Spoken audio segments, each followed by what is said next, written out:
Okay, hello and welcome everyone. This is gonna be the next video, and in this video I will explain how to analyze your own replays. This will help, I believe, pretty much everyone to become a better player themselves. So in this one, I believe we're looking at Fresh over here, who's in Silver League, even though he's playing against a Platinum player. Maybe the Platinum player is off racing. I'm not sure what is happening here, but in general, in your own replays, you should look at what you can see, what information you have. So I prefer just being in my own vision. And then if I'm unsure of what my opponent is up to, or what my opponent could possibly have in this stage of the game, I just quickly press E and then check. So I'm not going to go through everything through the openings and such. This is a Silver League player, so I'm not expecting the best opening. I'm just gonna go through the standard stuff of, whoop, you obviously shouldn't do that kind of stuff, but I'm mostly gonna go through general stuff, which I believe is the most important part if you're a lower league player. Later on, I'm gonna analyze replays of higher level players as well, and you're gonna see me from replay to replay go into more detail about what you should be looking for. So right now, if you're a Silver League player, I think the most important things to look for is, I mean this is something that you should always leave your second overlord above your natural, by the way. That's just important so you don't get cannon rushed. Okay, this is gonna be a longer game. I was about to say, okay, if this is just a cannon rush and then game over, it wouldn't be the best one. So first things first, you're watching this replay, you will probably realize this during the game, but this overlord should just be here. And then the other thing you should realize is, am I making, as Zerg specifically, am I making as many drones as I could at this specific point in the game? For example, his first overlord saw that it was a forge first, so there's gonna be a cannon most likely defensively, so he should probably not have made those Zerglings, right? So that's already the first thing to take away. I'm gonna make the sound a bit more quiet.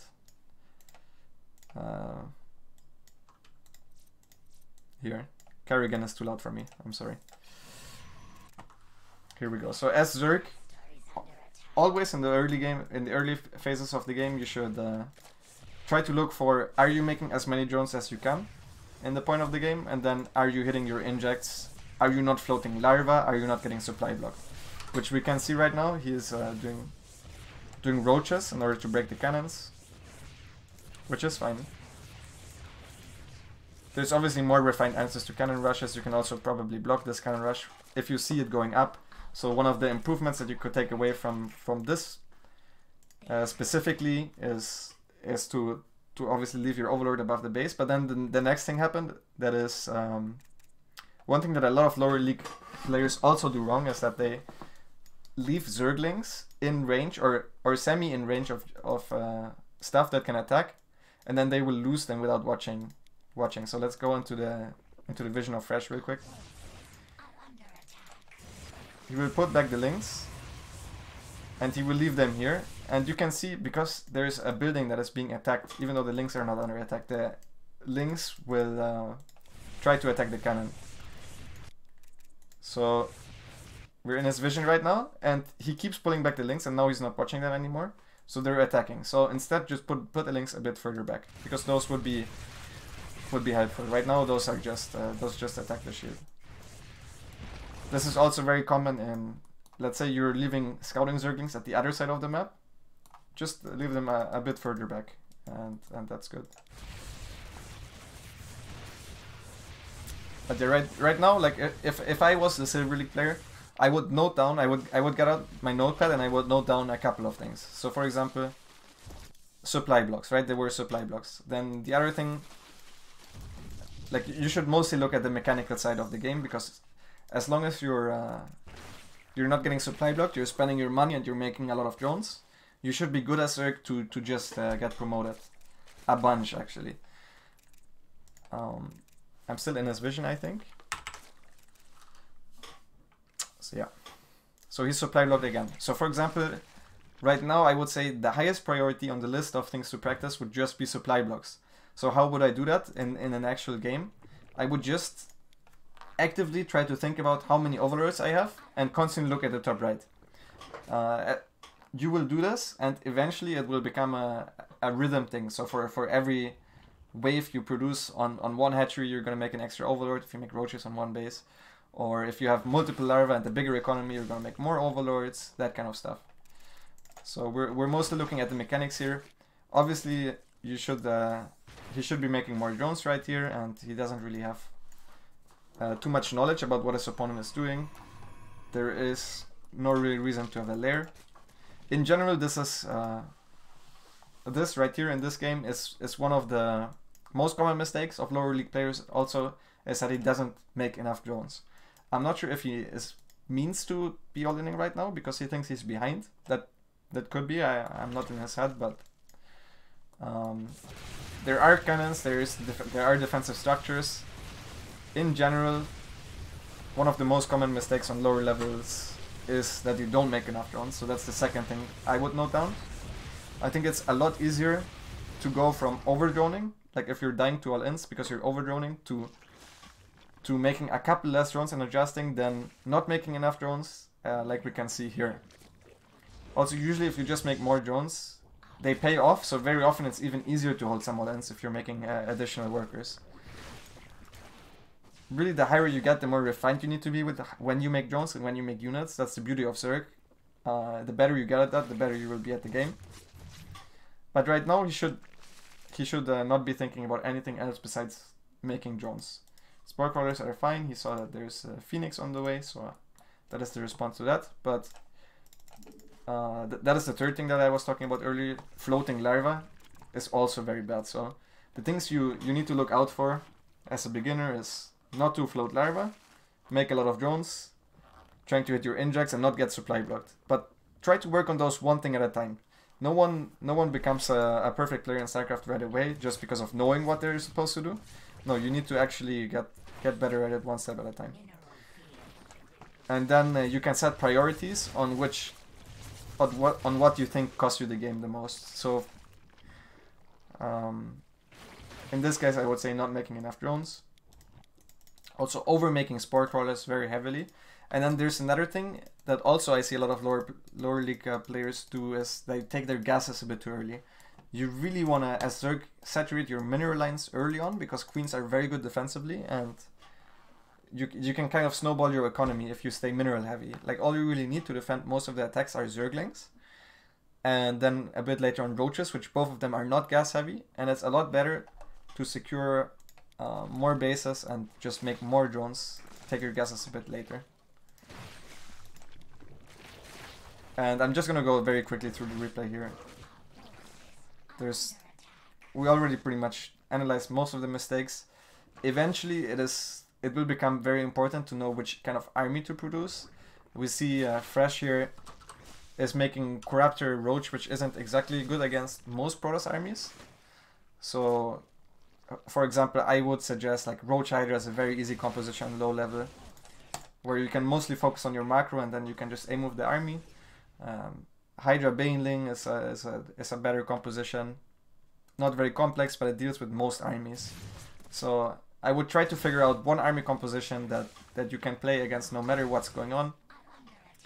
Like you can deviate if it's complete Sky Toss for sure, but other than that, yeah. Right now we see he's super starved and he's floating larva because he does not have enough drones. If at any point of the game he made more drones, it would be good. Like in the last 13 minutes, there was no point where it was wrong necessarily to make drones. Then one thing that's a bit more advanced is I would suggest to put one Zergling on each base and maybe in front of his opponent's base so he can see that there's a move out going on. But really, I think the mechanics are the most important part of this game. And right now he's also very far behind. Obviously, his opponent has massive tech. We don't really need to scout for anything specifically right now, but and now the attack comes. The Corruptors are not really doing anything, so another thing is he didn't know which army composition his opponent had exactly, which is also important. But as I said, that's why like if you play Roach Hydra, you don't really need to care about what composition your opponent has. If you play Hydra Bane, it's not really important. So So right now, I would suggest this player to make more drones early on and focus on that first of all, and then to focus on supply blocks. And his creep sword is honestly very good for a Silver League player. And maybe adjust his army composition, but focus on one thing at a time. And now we're basically just seeing him die. So that was the first replay. That was a Silver League player, as I said. So now the next replay I'm gonna go over is gonna be from a Diamond player, 3,800 MMR. So let's check it out.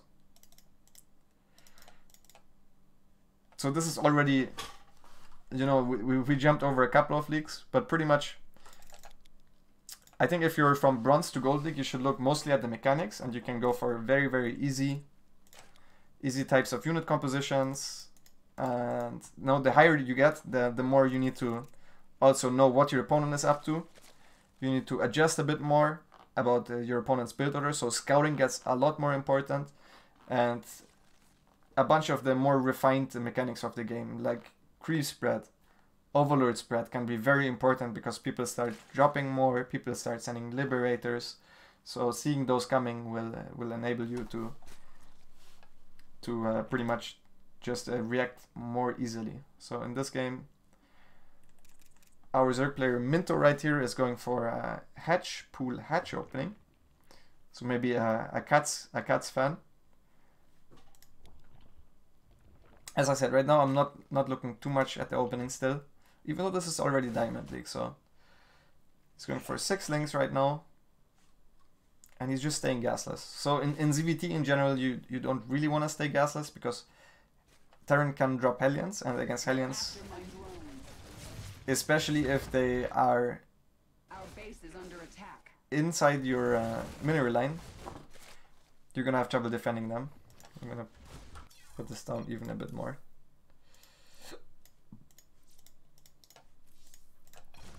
So in general, I wouldn't suggest to go gasless, but I think it's fine. Again, we're seeing a little bit of a supply block here. And we're seeing a couple of idle workers. Those are things I think that is from game to game a bit different, but supply blocks is already one thing. But this one wasn't too bad. But that's also the thing, like, you should watch more replays. Like, the more replays you watch, the more you're gonna be sure of what kind of mistakes you make. So for example, if he's just supply block once or twice in this game, it doesn't necessarily mean he needs to work on his supply blocks. But if I would watch 3 different replays, and in every single replay there's a bunch of supply blocks, I would put it higher in my priority of stuff to focus on improving. Now, I do not think you're supposed to make a second queen with this on the proxy hatch, especially if your opponent already has Marine Tank. And now we're seeing a common mistake in also a lot of different leagues. Minto right here is focusing too much on things that are not necessarily very important. I thought I disabled that, but thanks for the sub. That are not very important. Right now he's just looking at his queens, so where you spend your attention is also something you should look at during your replays. And while he's doing this, at home, he is not injecting, and he's floating 1,000 minerals. So, for example, right now I would just not be looking at this and focus a bit more on macro. So, if I was him watching this replay right now, I would think to myself, okay, maybe next time instead of microing my units, I will focus on just spending my money constantly, because that certainly isn't happening right now, and he's running into a next supply block as well. He's still not producing anything because he's macroing 2 queens that are barely doing anything really. So instead, in this one minute, he could have had a lot of extra drones, like a lot, like 30 extra drones. That would be at 56 now, like it would be more than double his drone count. And he could, for example, focus on creep spread over here, which is important. He could focus on saturating his gases a bit earlier, so he can have circling speed. And yeah, right now we just doesn't have as many drones as he's supposed to. So now what you should, also one thing that the higher the level gets, you should worry about as you see, okay, he has 2 tanks and 5 marines. How much can he have? Right now he has 4 barracks producing stuff and 2 CCs. So you can think either he's going for 2 base and or he could have a 3rd command center already on the way. So what should I be doing? Probably already being on like 50 drones and getting Zergling speed and such.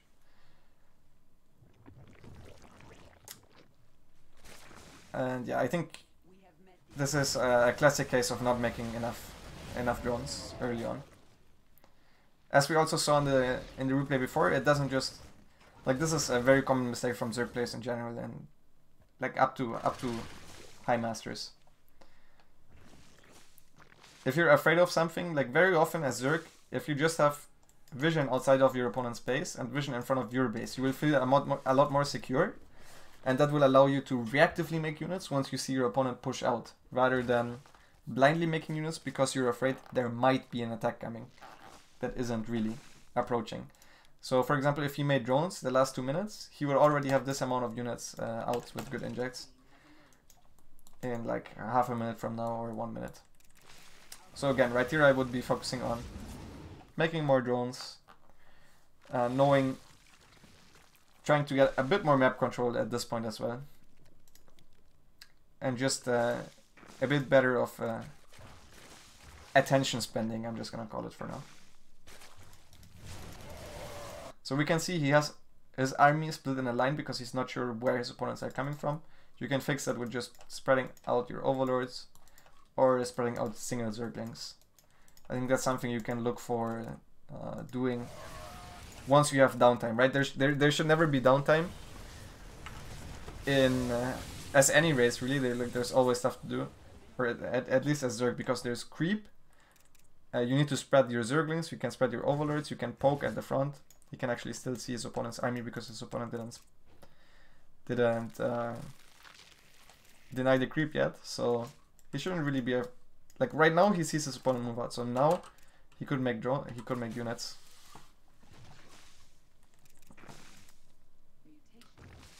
He's still fine actually because his opponent cleared this up very late, so he had very little mining.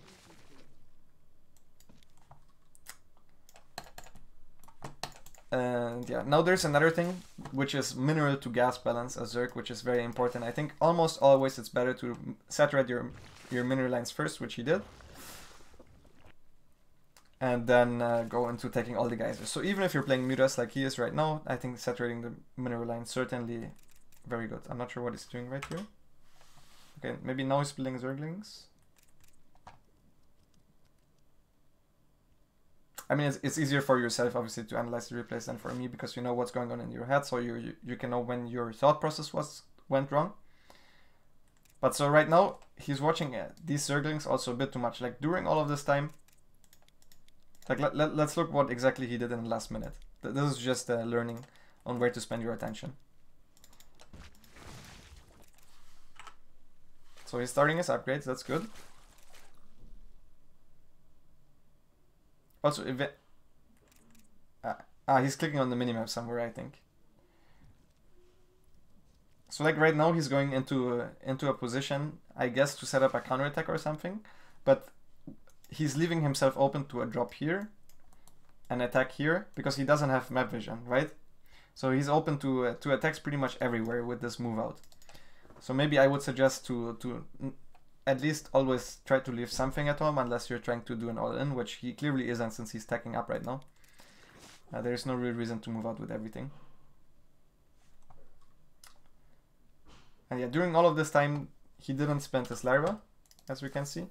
It's fine to save out for mutas eventually, but I think it's always better to just make units. Like, for example, if he made this larva into drones, they would be mining. If he made this larva into Zerglings, he would be safe against drops. So either way, it's better to make to be decisive with your larva spending. And yeah, it's also good to know what kind of army composition your opponent has, but in this case he already knows it's bio, so yeah, that's not that big. Not that big of a deal, since Lingbane Muta pretty much is a good counter against that. He's also adding upgrades. I think he's gonna win this game quite clearly. even though I actually told people to send replays where they're losing. It does not seem to be the case here. So this replay isn't really interesting anymore. We pretty much figured out most of the mistakes. To just summarize the stuff that went wrong here a bit. Attention spending, you should watch a bit more on your macro rather than single units. Also, just like while you were moving around here, you can do a lot more at home, like splitting up your drones and such. He has good saturation, so that's going very well. He has 16 out of 16, 16 out of 16 pretty much on all the bases, not oversaturated, so that's a positive point. Then maybe one thing I would tell this particular person is to work on their creep spread.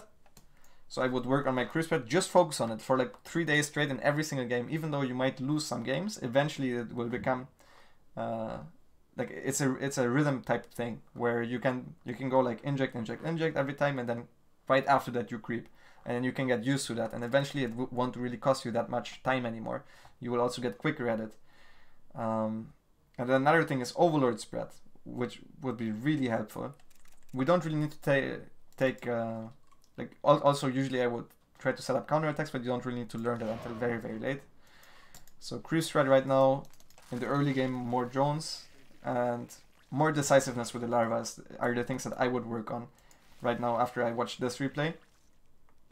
And as I said, the more replays you watch, the more certain you can be of what types of things you need to fix in your game. So I guess.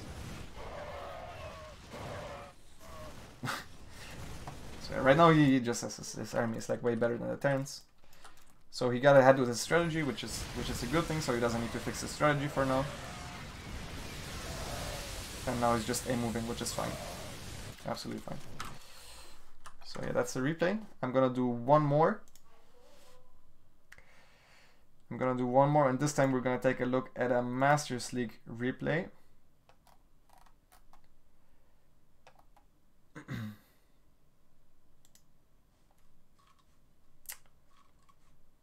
All right, 1 second. Okay, here we go. So now these are two Master League players playing against each other. Now you shouldn't necessarily look at the mechanics as much anymore, but even if you're Master League, very often there are mechanical errors. Like I myself still am getting supply blocks sometimes, so just to get into my rhythm, I just focus on supply blocks for a couple of games in a row. That could definitely, like, there's a lot of games that are still lost, even on Grandmaster level, to stuff like supply blocks. Not necessarily as much to bad injecting or something like that, but that can still be problem areas. But now we're also looking at the build orders, which is where it really gets interesting. So he sees a forge here. That is a very late one though, so he knows it's not a forge fast expand or anything. It's just a normal expand with a forge, which is pretty uncommon.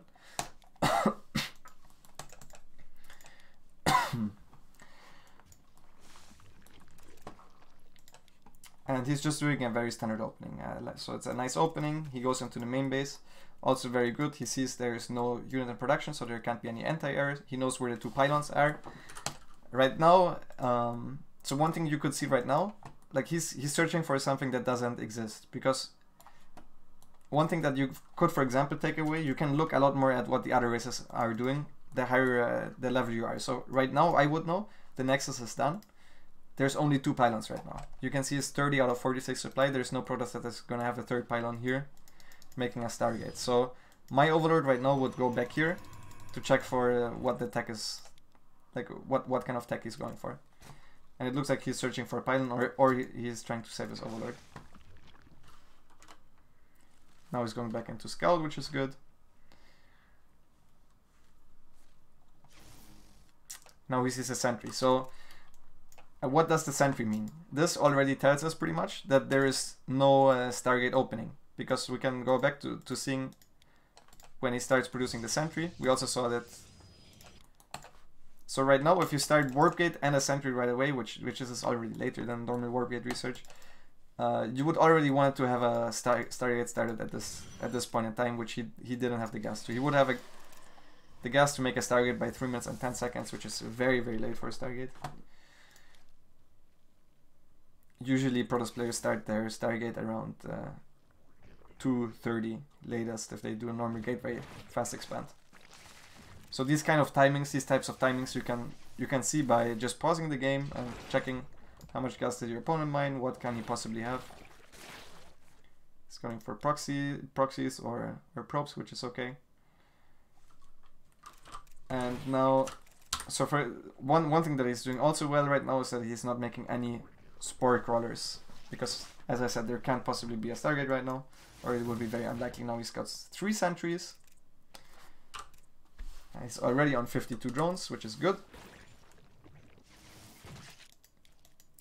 Now the first thing that I'm noticing here is that there's no Zergling here, which is probably what those Zerglings were supposed to be, but they died.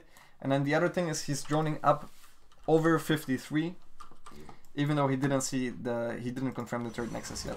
There is a third nexus down now, but this can still be a 2-base Immortal then, so from his vision. So I would like to, as Zerg, if you're playing against someone that is 2-base, against a 2-base Protoss, a general rule of thumb would be against someone that stays on 2 gas, you should make roaches at the latest 48 drones until you see him either take the gases or take a third base. So you just make roaches of 3 gas 48. If he goes to 4 gas and you confirm that, you can go up to 54 drones, let's say, on 4 gas, which is fine. But until you actually see the third nexus going up, you don't need more drones than that, because you're already outmining your opponent. So he confirms the third nexus very, very well. Goes double evolution chamber, which is a bit on the greedy side, honestly. And yeah, the first thing that I noted, like his macro so far was pretty good. The injects are decent.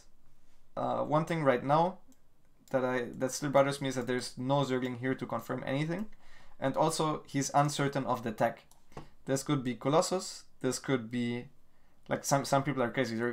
He could be opening up 3 sentries and then do a late double Stargate, and then there would be Phoenixes or Oracles showing up. So another thing to improve here would be to make an Overseer as soon as the lair is done. Keep Zerglings around this base in general, so you can see anything that would leave the base. So right here we have bad map vision again. And he's going up for double upgrades and a Hydra then, before he even sees that there's any probes, before he sees how many gateways there are, which is a bit greedy. And now he sees this. Let's see what his response looks like. I also think we had some indecision with the larva. Let's see how much larva he has. 7 larva right now. As I said before, this is a thing that goes to very high levels of play. That usually is something when people are uncertain of what's happening, but they're not spending their larva. Right now I would have liked to see him just make roaches. Like, no matter what's happening, because the thing that is so bad if you're Zerg and you're stacking larva is that the hatcheries stop producing larva by themselves, which means in the end you will have less larva. So maybe if you're floating money, that's also a reason why. Besides that, you're just not making units. Now he's starting the roaches, which is good. We're walking into a bit of a supply block, I think. 4 overlords, that's fine.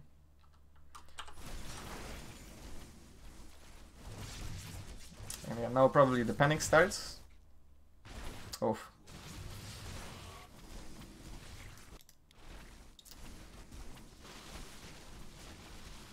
Good drone pull. I would generally deal with this first, because this is where the War Prism is, and this can get out of control.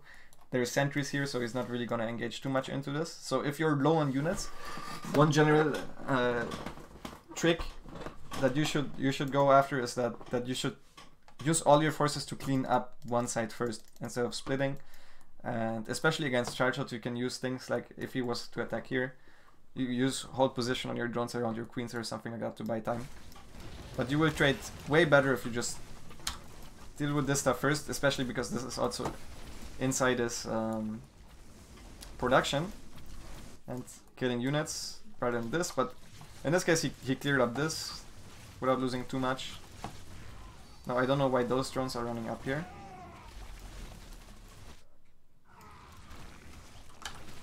Okay, now he decides to go for a Nidus.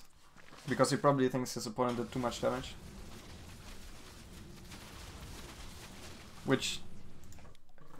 Oh no, this is not a nice, it's a spawning pool because he lost a spawning pool. So now we go into the decision-making stage of the game. You can, inside this game, probably what should go through your head is it worth it for me right now to attack? I just cleared up a big chunk of his army. How much economy did I lose? And how much units can he possibly have? And then this goes into the decision-making, all those thoughts, right? And then it's very important as Zerg to be decisive. So either right now I start up 2 hatcheries and only drones, which is what he's doing, or I go for an all-out attack, which is also fine, and in this case I think would have won him the game. So this is one thing where you can go back into the replay and take a look at what can my opponent possibly have again after he loses all these zealots. Obviously this was everything. It doesn't make sense to stay at home with something, so you can think, okay, he had time for 2 more warpins, and I had I don't know, 50 army supply Roach Hydra army. I could have probably killed him. That could be one of the conclusions he could come to. But now he's doing like a half thing where he expands and makes drones while attacking. Which, don't get me wrong, sometimes it's a correct call if you're left with more army units to just go pressure anyways. And yeah, he seems to just be going all out on the drones, which is fine. He saw that there was no gas, I think, on the 3rd base still. But then I would be very careful with going down here right now.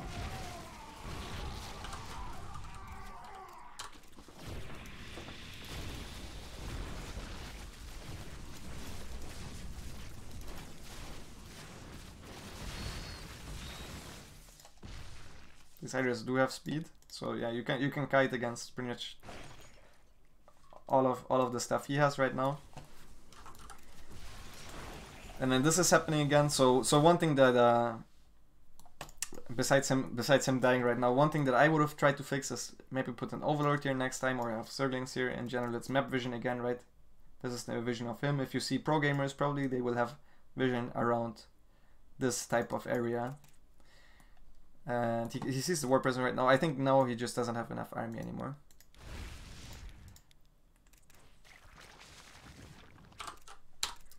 So another thing that he can improve is that he keeps tabs on how many probes there are on the 3rd base of his opponent.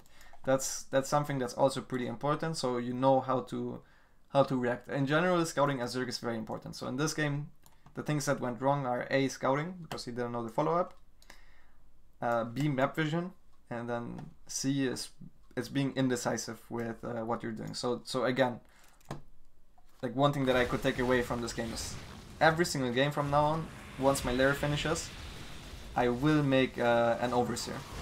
Like, this is a bit of an overextension, but that's something that is different from game to game, right? If you overextend every time and if you're bad at judging fights, that's something you can learn too. But that's usually just something that gets better while playing more. So he calls it GG here. I had a lot in drones, and he has double upgrades, even though the other guy also has 2-1, 2-0. But yeah, in the end, he just didn't defend this properly. I like though that he put away all the drones. That's probably very good, and then cleaned up one army and then the other. It would have probably been better to do it the other way around, but that's still fine. And then potentially the decision to not just make units and straight up try to counterattack and kill your opponent. Also maybe not perfect. The other thing also, if you lose a hatchery, I think one thing that is very good for Zerg to do is to just go Lurker then. Because you will be very gas heavy, and you already know your opponent since he went for this attack. Probably won't have a lot of Immortals at home. He could have Storm, because he didn't use a lot of gas units in this, so he could get Storm behind it, but Lurkers would be decent against both, and they're at very good gas sync. Because if you're on 44 drones, efficiently mining on 2 bases, then, and you mostly make Roach Hydra, you will float a bit of gas, so Lurkers would be good to balance that a bit. But yeah, basically what this really should be about is noticing your mistakes, noticing the frequency of the mistakes, and how important those are, so how much of them really cost you the game, you think, and then you try to improve them. Like, I really want you to make a list if you try to improve those, and then work them through one by one, and then you will see improvements so very quickly. And after you're done with the last, sometimes if you're bad again with the larva spending or something, if you're just focusing on the scouting, but that's why you focus on it for a longer time. So for example, for like 30 games straight, I would just focus on creep spread, and then your creep spread will be very good. And then the next games I focus only on making overlords at the right time, but then the creep spread should still be good because it should become natural to you. So that's really what this is about, and this is, I think, what the best way is to improve at StarCraft. So I hope this could help, and thanks again for all my subs that make all of these videos possible. I know a lot of you are watching right now, so cheers, shout out to you guys, and see you guys in the next video.